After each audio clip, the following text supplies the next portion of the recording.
Nobody from my family came to my graduation, not even my wife nor my kids. They all went to my brother's barbecue party instead. But when I walked off stage, my phone buzzed with a message from my wife. We need to talk, urgently. Chapter 1. A Lonely Applause. The auditorium was packed. Proud parents, spouses, children. Everywhere I looked, there were cheers and flashing cameras as names echoed across the stage. Everyone was surrounded by someone. Everyone. But me. I stood at the edge of the graduation stage, in my deep blue gown, cap in hand, heart quietly breaking beneath my formal smile. I had worked 3 jobs while attending night classes. I'd slept barely 4 hours a day for 4 years. This wasn't just a degree in business administration. It was proof that I hadn't given up on myself. I had done it for my family, for my wife, Karen, for my kids, Lily and Marcus. They had promised they'd be there. Front row, holding signs, Karen had laughed weeks ago. We'll scream so loud you'll cry. But now? As I scanned the rows during the ceremony, I realized something with a dull ache in my chest. Not one seat had been filled by someone I knew. They weren't late. They never came. And when my name was finally called and applause thundered through the hall, it rang hollow in my ears. I shook hands with the dean, accepted my diploma, smiled for the photograph, and walked off the stage like a ghost. When I stepped into the hallway, I finally pulled out my phone, hoping maybe there was a text saying they were stuck in traffic or had an emergency. But instead, there was a single message from Karen, time-stamped 20 minutes ago. We need to talk. Urgently. I stared at the words, numb. There were no missed calls, no apologies, just that. I unlocked the screen with trembling fingers. And the next message? I didn't want you to hear it from someone else, but I'm at your brother Ethan's place. We've been seeing each other. I didn't want to ruin your day, but I couldn't lie anymore. My vision blurred. The hallway tilted for a moment. My breath caught in my throat as I leaned against the wall. She had gone to his barbecue, not just instead of my graduation, but because she was with him. My wife, my kids, my entire family chose him. I looked back at the auditorium doors, at the echo of applause I never truly had. And then I took a deep breath. No rage, no screaming, no reply. Just one quiet thought forming in my mind like a blade being sharpened. Let's see how this plays out, Karen. I hope the barbecue was worth it. Chapter 2. The Photos They Didn't Post. I walked out of the auditorium into the crisp air, my diploma folder tucked under one arm, my phone still in my hand. The laughter and chatter of other families surrounded me, photos being taken, hugs exchanged, tears of joy shed. And me? I stood alone on the sidewalk, staring at the message again. I'm at your brother Ethan's place. We've been seeing each other. Didn't want to ruin your day. Didn't want to ruin my day. On the day I achieved something no one believed I could. She had planned this. They all had. I tapped into Ethan's social media. His profile was public. Family BBQ, the caption said. Photos of the backyard lit up my screen. Karen flipping burgers, our daughter Lily in the pool, Marcus on Ethan's shoulders laughing like he had no father. My parents were there too, clapping, drinking, smiling, like I didn't even exist. I swallowed hard, and then something caught my eye. A photo Karen had posted but quickly deleted. I only saw it because Facebook glitched for a second. The image previewed before disappearing from her profile. I captured a screenshot. She was in Ethan's arms, kissing him, wearing the same red dress I bought her last Valentine's Day. The betrayal hit like a freight train, but strangely, there were no tears. Just focus. I got into my car and drove straight home. The house was empty, just as I expected. The place we built together, furnished with my bonuses, decorated with Karen's touch, was quiet, cold, like a museum of my own ignorance. I took a seat at the kitchen counter, opened my laptop, and pulled up 2 documents. A spreadsheet I'd been maintaining for years, a scanned copy of the deed to our house, Karen always thought I was just nerdy with money. What she didn't know was that every account had been logged, every transaction monitored, every signature verified with a dual auth system only I could access. I never told her I created a secondary LLC under my name the year before, diverting 30% of my side business income to it, just in case. Karen thought she emptied our joint savings that morning, but that was only the visible account.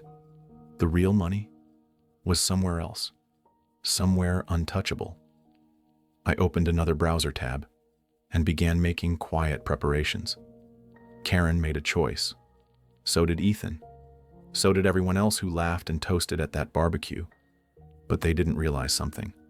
I had spent 4 years learning how to build a future from scratch. Now I was going to dismantle their world, methodically, quietly, legally. And when they finally noticed, it would already be too late. Chapter 3, Ethan's World, begins to crack 3 days past. I didn't respond to Karen's texts. I didn't answer Ethan's calls. Yes, he had the nerve to call me. Instead, I worked silently.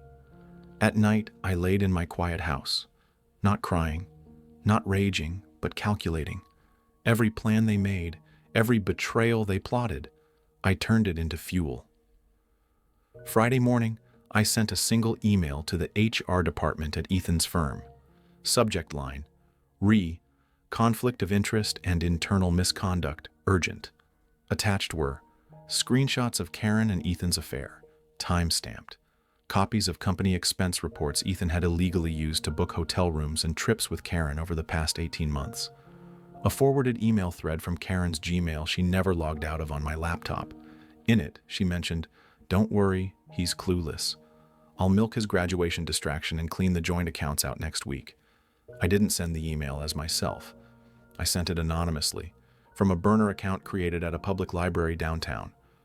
By Saturday night, the fallout had begun. Ethan's LinkedIn changed to open to work. Karen's Instagram went dark, but that wasn't even the best part. Sunday morning, my lawyer friend James met me for coffee. "You sure you want to do this?" he asked, sliding over the signed property transfer and account protection documents I had prepared. "Absolutely," I replied. "Let them feel what they thought I'd never do. Fight back." I had protected my retirement accounts, my hidden LLC income. The house, which, due to a quiet premarital agreement Karen never read properly, was never fully in her name. And the custody rights to my kids, thanks to her documented abandonment during my graduation and multiple texts expressing her intentions to leave the family. James smiled. "They picked the wrong guy to underestimate." I nodded. "They picked the right guy to bury them, quietly." That night, Karen finally showed up at the house, banging on the door, sobbing, wearing her betrayal like makeup she hadn't washed off in days. "Please," she begged. "You haven't answered me. I'm so sorry. Ethan lost his job. Mom and Dad are furious. I didn't mean for it to go like this." I opened the door halfway, just enough for her to see my face. Calm, not broken. "Karen," I said evenly, "this house isn't yours anymore. You'll be receiving a formal notification from my lawyer by morning. Check the mailbox." Her lip trembled. I added, "And one more thing. You told me to watch my graduation through Google Earth?" I smirked. "I hope you enjoy watching the rest of your life unravel the same way, from a distance." Then I closed the door, and I didn't look back. Chapter 4, Burnt Bridges and Frozen Accounts. By Monday, the aftermath had escalated to something far beyond Karen's worst nightmares. She tried to log into our joint bank accounts and found they were locked. She tried to use her credit card, declined.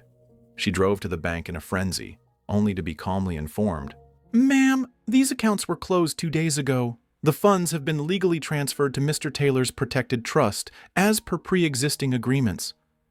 "Is this a mistake?" "I'm his wife," she snapped. "Ex-wife," the clerk corrected her gently. "He filed for divorce this morning." Karen stormed out of the bank, humiliated, only to find her car booted, not because of me, because Ethan had leased it under his company's name, and now that he was fired, his employer had rescinded all privileges. The keys didn't even work anymore. She sat on the curb, dialing Ethan. He didn't answer, because he was too busy being interrogated by his company's legal team, with internal auditors tearing through his emails and expense reports. That night, I received a message from a blocked number, a video. It was Karen, sobbing, in what looked like a motel room, makeup running, voice cracking. Please, can we talk? I made a mistake. I don't even know why I did it. He's not who I thought he was. I just thought you didn't care, but you always did, didn't you? You were always the stable one. I didn't reply. I forwarded it to my lawyer. And then, for the first time in weeks, I slept soundly. 2 weeks later, the divorce proceedings were swift and brutal. For her, Karen lost all rights to the house, custody of our kids, due to her documented emotional abandonment. Any claims on my inheritance, thanks to watertight legal prep and Ethan? He was under investigation for embezzlement, his lavish lifestyle. Gone, his alpha status, laughed at in his industry. And Karen? She moved in with her mother, the same woman who once told me I was lucky to marry her daughter. I received one final letter in the mail, handwritten, from Karen. It ended with, I never thought you'd be capable of this kind of revenge. You were always the quiet one. I smiled. She finally got it. Quiet doesn't mean weak. Quiet means watching, preparing, and striking when it counts. Epilogue. The graduation photo that went viral. 6 months later, I stood in the auditorium lobby, dressed in a dark tailored suit, shaking hands with the university dean as a gold plaque was handed to me. Outstanding non-traditional graduate of the year, Jonathan Taylor. Behind me, a reporter from the local news station waited to interview me. Not just because I graduated top of my class at 42, but because my story had gone viral. How? Someone had captured a photo of me walking across the stage alone, clutching my diploma with no cheering family, then included a second photo of me standing beside a charity banner the very next day that read, Supporting Forgotten Fathers, a foundation for men who raise others, yet are left behind. The story of the quiet father abandoned on his graduation day, who later exposed his wife's affair, took full custody of his kids, and started a non-profit to support other men in similar situations, had touched hearts nationwide. Karen? She tried to spin the story online, but screenshots of her message, "We need to talk, urgently," were already trending. Ethan, out of work, facing multiple lawsuits. His LinkedIn bio now read, "Open to opportunities." My kids, back in my life. Not because I forced them, but because they saw the truth unfold over time. I didn't poison their minds. I let reality do the work. And as for me, I never wanted revenge to be loud. I never wanted to destroy anyone. I just wanted peace. But when peace is stolen from you, sometimes, justice wears the face of quiet, calculated patience. Final line. They watched me walk alone once, but in the end, I walked away with everything they lost. Was this revenge perfectly justified? Tell us what you have think about this story in the comments below. Like the story, if you think this story is justified, share it with someone who needs this energy, and subscribe to Lauren's story for more jaw-dropping tales of betrayal and justice. Because here, every lie has its reckoning, and every betrayal finds its shadow. Stay sharp, stay strong, and stay tuned. After listening to today's story, perhaps it has raised some new questions in your mind, or maybe it has brought back some old memories. Every day on Reddit, new experiences and moments create fresh stories, and they connect all of us. Everyone has their own unique journey in life, and we all try to understand the world in our own way. These kinds of moments remind us that we are all human, sometimes happy, sometimes sad, and always learning something new.